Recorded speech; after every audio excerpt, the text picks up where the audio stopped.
Hi. Hello.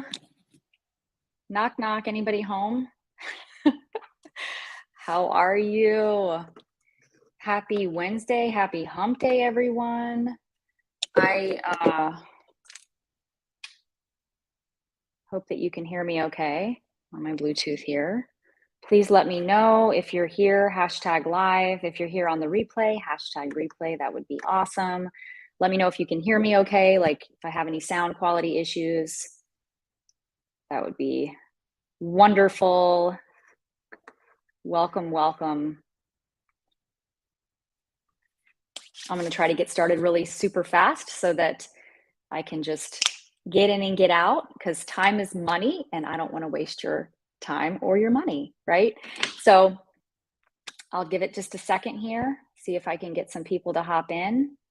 This is your weekly training with the Financial Fixer. Hello.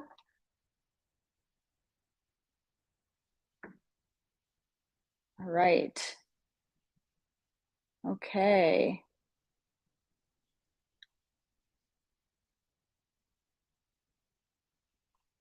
All righty.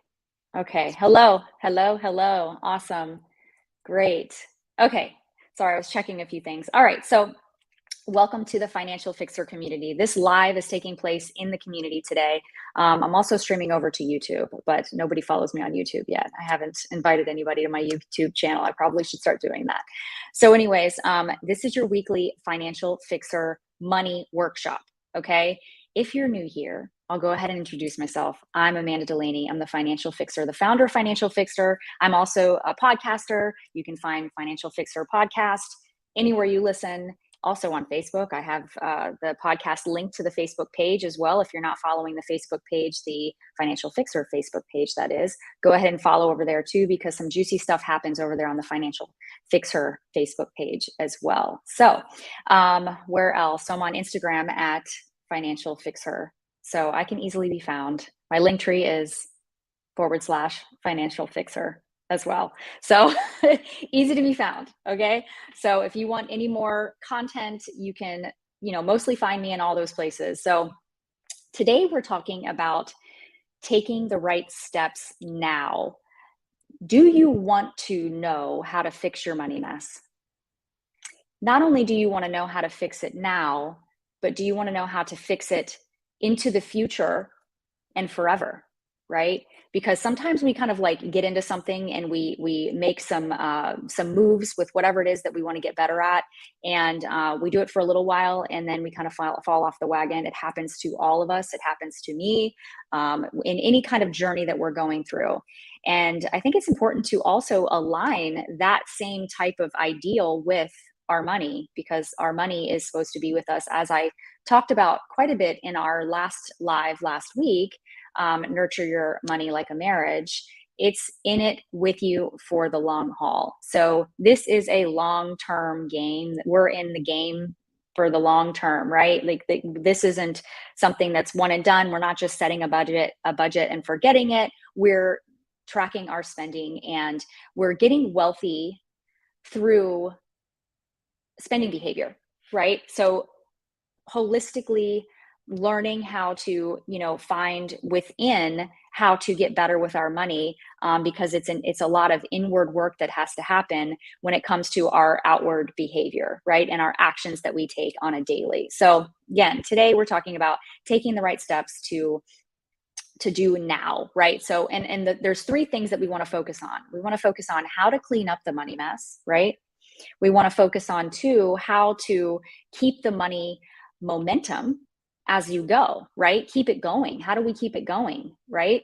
And how to stay the course in the right direction. So it's not just about staying the course, right? It's about staying the course in the right direction, because we're going to, whether it's accidental or whether it's because we're being pushed in different directions or we're drifting or whatever's going on, we're going to take different directions, and we want to make sure that we're still on course in the right direction, right? So let's start with the first thing. Let's clean up the money mess. So these are quick tips. Okay. So grab a pen if you got one and start writing. Because I'm always going to suggest that you write things down. right? Because when we write things down, they're a lot more tangible, they're a lot more actionable. We can do it now. We can see the big picture better when we write things down. So, how to clean up the money mess? The first thing that I want to tell you is that it's not just surface level, right? So, like, say you're looking at a mountain of debt, like I was, okay? It's not just the mountain of debt that we want to pay attention to, right? We need to dig deeper. So there's more, to it than what we see on the surface. So say we're looking at a cluttered room, for example, and we've been dealing with clutter for a long time, and it's one of those things that's just it's a constant burden or issue that we're dealing with, right? It's not really about the clutter, is it? Right? It's about maybe some steps that we've taken, or some misguided steps that we've taken to get to the point where we're dealing with clutter, right? So instead of looking at just the mess, let's dig deeper and find out how we can kind of get to the core of what's causing that mess, right? So, and as we dig deeper, the first steps in your financial journey with me and in my framework is to dig up the debt, find out what exactly the numbers are. What is it that you're spending? We check the rear view. We go back and we say, okay, what's been happening over the last 90 days? That's kind of digging deeper. But I'm going to ask you, I want to challenge you to go deeper than that, right? Because those are just the first steps to take. But we want to kind of ask ourselves, okay, so I see what I've been doing. I see what's going on. I see my big picture as far as how much debt I'm looking at or what my financial goals are, right? But what is it that's brought me here to this point today, right? What are the things that have kind of led me to this? What behaviors do I have? And this isn't for me to decide. This is for you to start journaling and writing down and kind of thinking through what it is that could be happening, or actions that you're taking, or people, places, and things that are involved in your environment that might be leading you to this point. I know for me, when I found myself in a money mess, it was, I was misguided, right? I was misguided on how to manage money. I thought that I was invincible and that all I needed to do was make more money, right? And that all my problems would be solved because the more income I make, the better off I'll be. That was my thought process, right?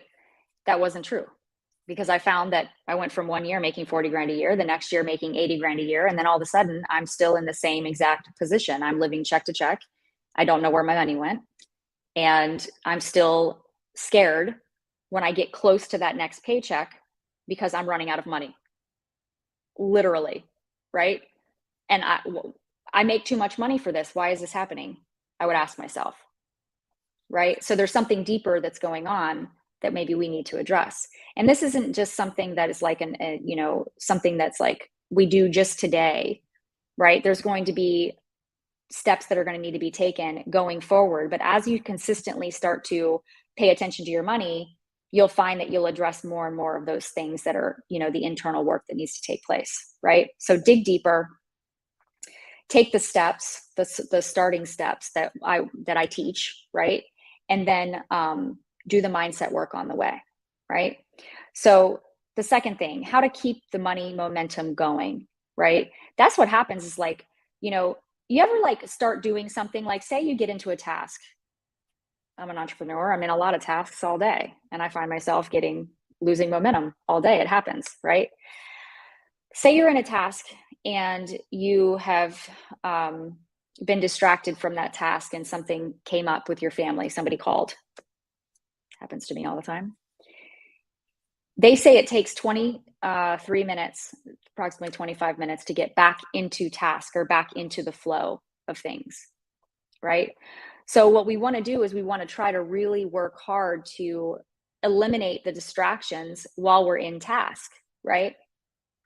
So it's the same thing goes with your money, right? So like when you're getting momentum with making, big money moves, whether it's paying off an extra $100 of debt, or you are saving towards your emergency fund, something may happen. Your furnace may go out. This just happened to one of my members the other day, and $8,000 needs to be put towards something to, towards your house, right? And so that kind of is, it's like a momentum killer. It can really be one of those momentum killers, right? But this is going to take me into the next step. We need to be able to be adjustable, right? And to adapt, right? To things like this. So the way to keep the momentum is to accept and realize that you will be derailed. There will be delays. When you're driving in the car and you're headed to a destination and you've got a 10-hour drive ahead of you and suddenly it turned into 13, how did that happen? People had to go pee, we had to eat, we got, detoured, right? The same thing happens with our money journey. We're going to have to take detours. That doesn't mean we're totally off track or completely derailed. That just means that we have to maybe reassess some things and get back on track. So the way to do that, right? So getting to the punchline here, right? The way to keep the momentum is to have a strong reminder of why you're in that journey, right? We need a very strong reminder. For me, when I wanted to throw in the towel and quit and say, F it, I just want to do whatever I want and not stay on track to get out of this freaking $80,000 worth of student loan debt. I had a very strong reminder of why I wanted to be out of that student loan debt. And that was that I didn't want to burden my children. I wanted to be able to help them with school and not have them worry about taking care of me because I was in a money mess. Strong reminder. So find your strong reminder, right? To keep your momentum going. Okay. So the third thing is how to stay the course and in the right direction, right? So we want to stay the course, but we want to stay on course in the right direction. So you need to be open, and I said this a little bit, you need to be open to adapting, because your priorities will change.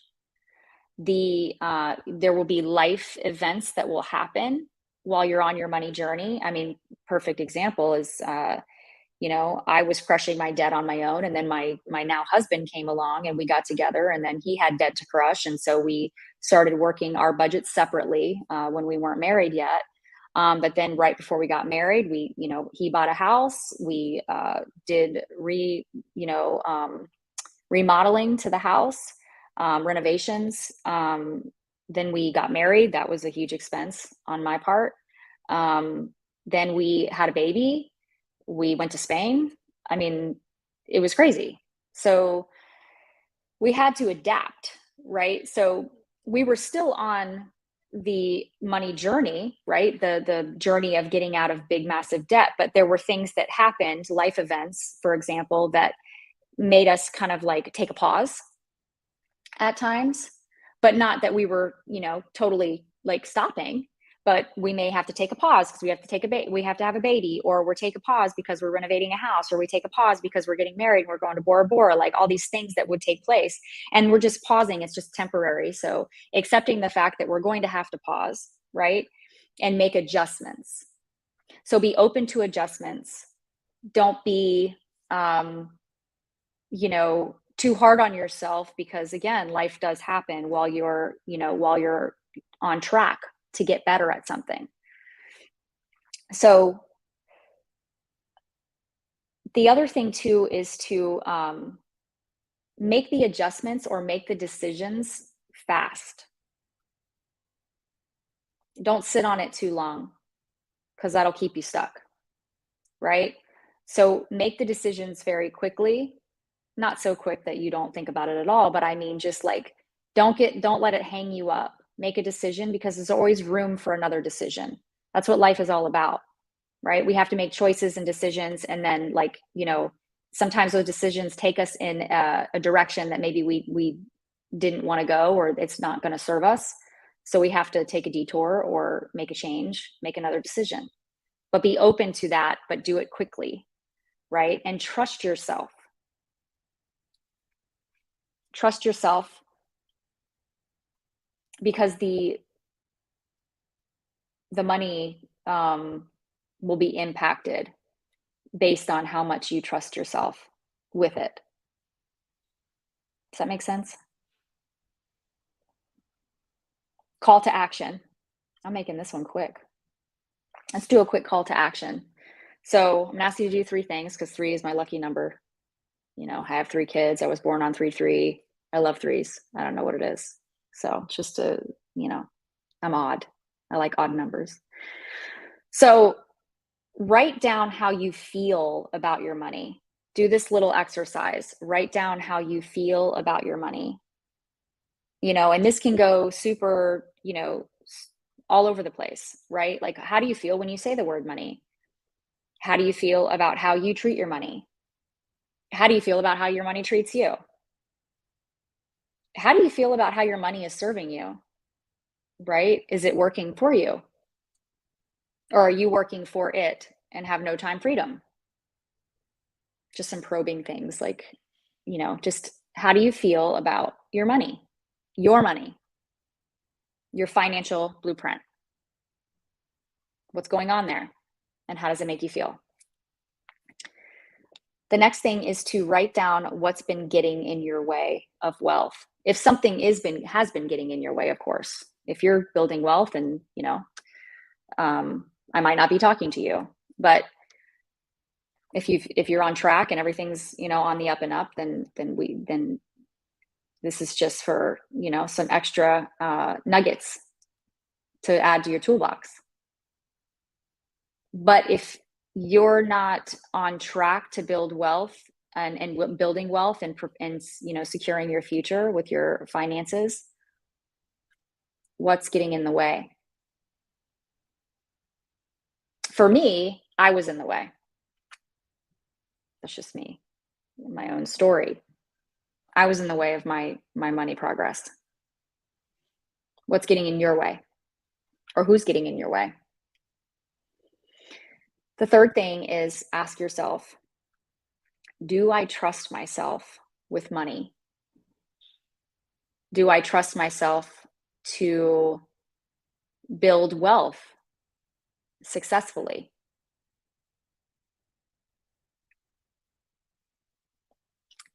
And lastly, I'm going to invite you to do this and so much more. Take the action steps to break away from broke in my masterclass at the end of this month.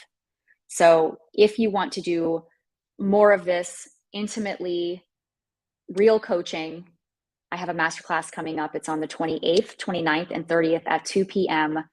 Eastern. They're going to be 45-minute sessions, no less than 45 minutes. They'll probably go over 45 minutes. But again, March 28th at 2 p.m. Eastern time, 3 days, 3-day workshop. Okay. And that's coaching sessions.